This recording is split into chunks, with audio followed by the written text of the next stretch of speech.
Bibliophiles of the internet, my name's Adriana, and today I'm excited to shout about some 2020 queer releases that I think should be on your list. I should say this is not a definitive nor exhaustive list. I leave those to the pros like Cece, who's really out here blessing us with like 30-minute videos detailing queer releases from all genres, which you should definitely check out. I'm just here to talk about my personal faves. So let's talk about the book that inspired this video, which is The Boy in the Red Dress by KRISTIN Lambert. If you're watching this video the day it's uploaded, this book actually releases today, May 12th. I have read it myself and I feel very strongly about it as a queer release that's been disproportionately impacted by the current pandemic and has been displaced in terms of its marketing opportunities. This is a fantastic own voices queer YA historical murder mystery set in a queer-friendly speakeasy in Prohibition-era New Orleans. It's New Year's Eve, 1929, and Millie is running the show at her aunt's speakeasy when a young socialite comes in brandishing a photo and pointed questions about the star drag performer Marion. By the end of the show, this same socialite winds up dead under very mysterious circumstances, and the authorities begin to suspect Marion with little to no evidence. That's where Millie comes in to put her amateur sleuthing skills to use and see if she can crack the case. I had so much fun reading this book because it's all about this stubborn, rash, amateur bisexual sleuth getting herself into trouble, happily interfering with an ongoing investigation, and ultimately seeking queer justice. There's disguises and secret codes and half-baked schemes and cornering suspects when they least expect it, and that's something, especially in YA, that you really can't get anywhere else. It's a great social commentary about how we afford innocence to those with privilege and assign guilt to those who are marginalized, and in my opinion, it's a great mystery that keeps surprising you along the way. And this should be announced by now, but KRISTIN Lambert is actually going to be a special guest on Quarantine Pages tomorrow, May 13th at 12 p.m. Pacific Standard Time, and I will be hosting a discussion with her, so you're all welcome to come read with us and then stay afterwards for a book chat with KRISTIN Lambert. So yes, to say I'm excited about this release is an understatement. The next release I need in my eyeballs immediately is Phoenix Extravagant by Yoonha Lee. This comes out on October 20th. It's an own voices queer SFF story with a Korean main character, I believe, like all of Yoonha Lee's work. And listen, lean in close, listen to what I'm gonna say.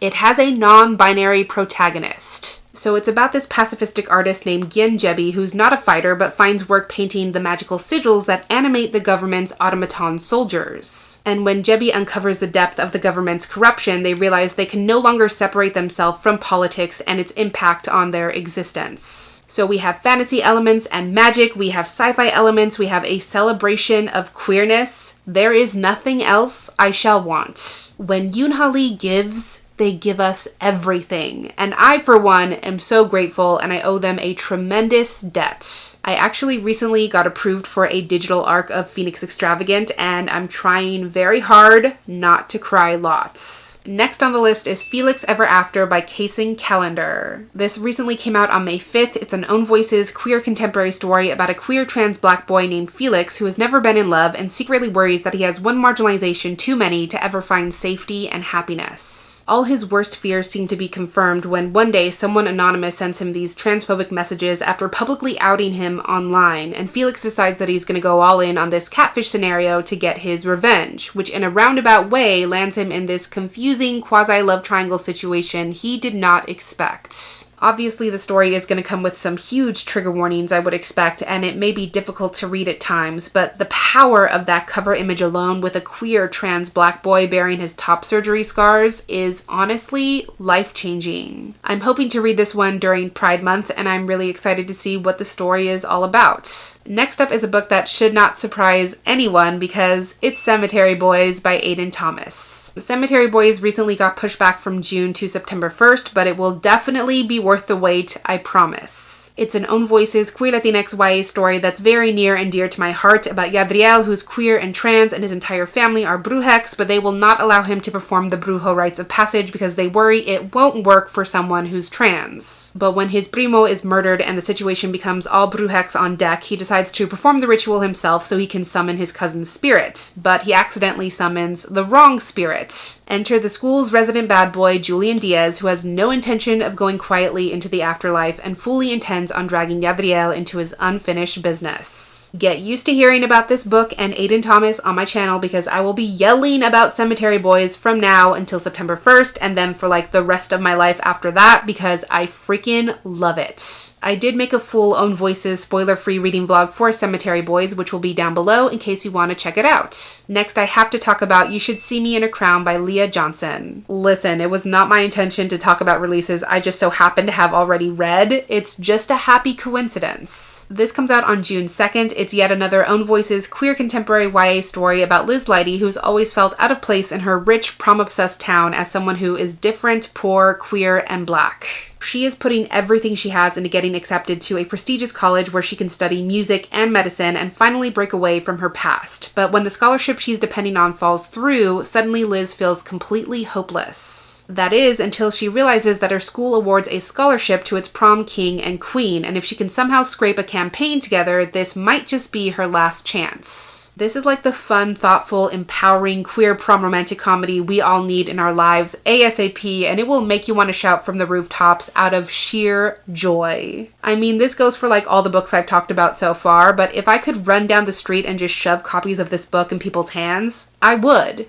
Would it be weird? Yes. Would it be necessary? Also yes. This has prom court shenanigans out the wazoo, a brilliant FF romance, a heartwarming second chance platonic friendship, and a great commentary on how we win in a world that seems built for us to lose. Next, I could not make this video without mentioning the Fence novel adaptation, Fence Striking Distance by Sara Reese Brennan, created by C.S. Picot. Can we just let that sentence marinate over us for a second?